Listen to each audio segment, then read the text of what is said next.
mind, the piece is sublime. You pull away, both of us know that this tease is a crime. Speak of divine and she will remind you that you barely exist by showing you countless deities already dead or dying in every abyss. Bevy of risk, medley of bliss.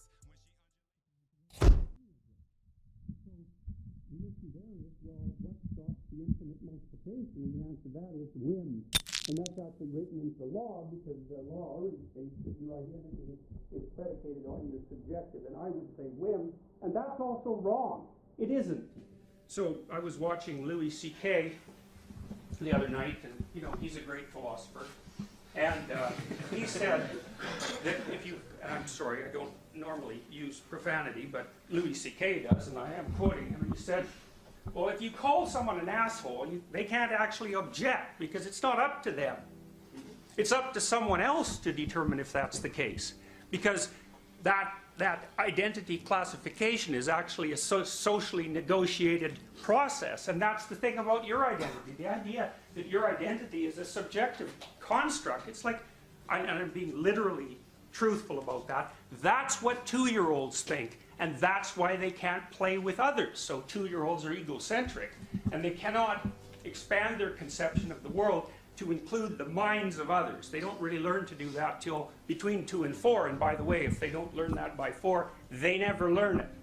And so by the time they're 4, what they learn is that your identity is actually a negotiation. It's a negotiation from moment to moment and also throughout the course of your life. So for example, even a child who's pretending knows that.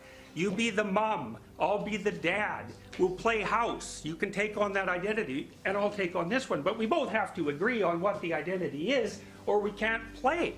So your identity is actually part of the public commons, and the idea that it's your subjective determination it's so primordially wrong psychologically that it doesn't even register. So, and the notion, that's already written into the law, and that's an absolute catastrophe because in every possible way, developmentally, psychologically, philosophically, biologically, it's a completely untenable proposition, but it doesn't matter because it's already written into the law. It's like your identity, it's like your reputation. You think you get to have the reputation you want?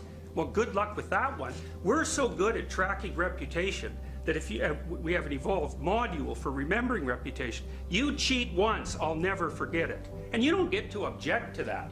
You know, I mean, you can, but that isn't going to change the outcome, and it doesn't change the fact that your reputation, which is certainly a major part of your identity, is something that's dependent on the interactions that you have with other people. To revert to the notion that that's a purely subjective construct it's just, I just can't even believe that we're seriously considering that, and much less writing it into the law.